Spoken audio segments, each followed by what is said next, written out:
अस्सलाम वालेकुम वरहमतुल्लाहि वबरकातुहू। उम्मीद है कि आप सब खैरियत से होंगे, ईमान की हालत में होंगे। आज मैं बात करूँगी कसर की नमाज़ के बारे में।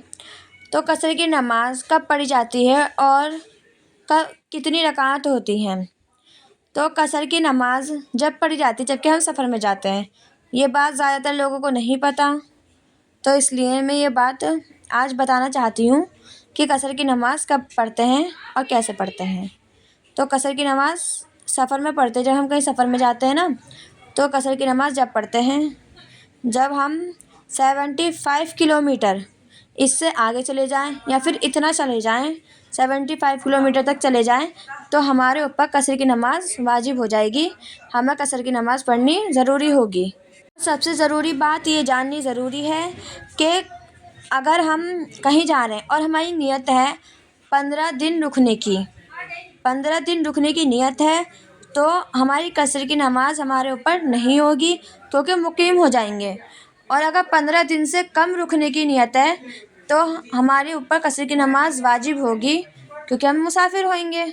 कसर की नमाज़ कैसी पढ़ी जाती है।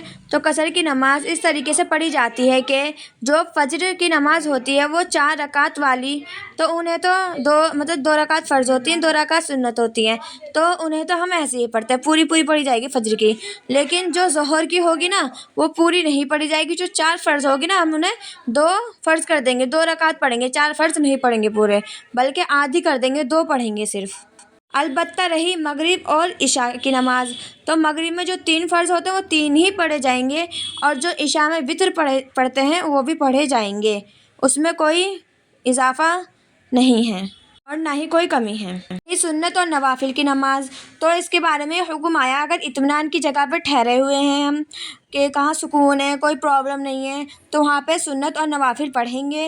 और अगर इत्मीनान की जगह नहीं है, जैसे कि बस छूट जाएगी या फिर रेलवे स्टेशन पर हैं या फिर हेलीकॉप्टर से जा रहे हैं या एरोप्लेन से जा रहे हैं, वो छूट जाएगा, तो इसमें हम नफिल और सुन्नत छोड़ सकते हैं, कोई मुज़ायका नहीं है, गुनाह नहीं मिलेगा छोड़ने पर। बेहतर ये है कि पढ़ी जाए, लेकिन अगर मजबूरी है तो तब छोड़ना जायज़ है, सुन्नत और नवाफिल। और इस बात का ख्याल रखें अगर हम 75 किलोमीटर सफ़र करते हैं या फिर इससे ज़्यादा तो हमारे ऊपर कसर वाजिब होगी, और अगर इससे कम करते हैं तो कसर की नमाज़ वाजिब नहीं होगी। और दूसरी बात यह है अगर हम वहाँ पे 15 दिन से ज़्यादा रुकेंगे या फिर 15 दिन रुकेंगे तो कसर की नमाज़ नहीं पढ़ी जाएगी, और अगर 15 दिन से कम रुकेंगे तो कसर की नमाज़ पढ़ी जाएगी। तो उस हालत में वो मुसाफिर है। अब मुसाफिर और मुकीम किसे कहते हैं तो मैं इसकी वजाहत कर देती हूँ। मुसाफिर देखो, एक शख्स के 2 वतन होते हैं, एक तो वतन है असली और दूसरा वतन है इकामत।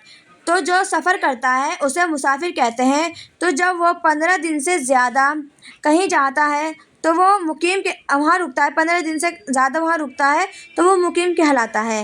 वो जगह उसके लिए वतन इकामत हो जाएगी अगर वो 15 दिन से ज़्यादा वहाँ पर रुका। और वतन इकामत उसको कहते हैं जहाँ वह आता जाता रहता है, और वतन असली उसको कहते हैं जहाँ वह पैदा हुआ हो और वहाँ रहता हो, तो वतन असली उसको कहते हैं। उम्मीद है कि आप सबको समझ में आ गया होगा। अब मैं आपको सफ़र की दुआ भी बता देती हूँ।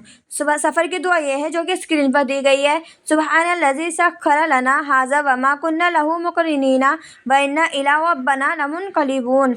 इस दुआ को पढ़ो जब सफ़र करो, और सफ़र करते वक्त तीसरा कलमा यानी सुब्हानल्लाहि वल्हम्दुलिल्लाहि वला इलाहा इल्लल्लाह वल्लाहु अकबर वला हौला वला कुव्वता इल्ला बिल्लाहि अलिय्युल अज़ीम, इसको भी पढ़ते रहा करो जब सफ़र करा करो। दुआओं में याद रखिएगा। अस्सलामु अलैकुम व रहमतुल्लाहि व बरकातुहू।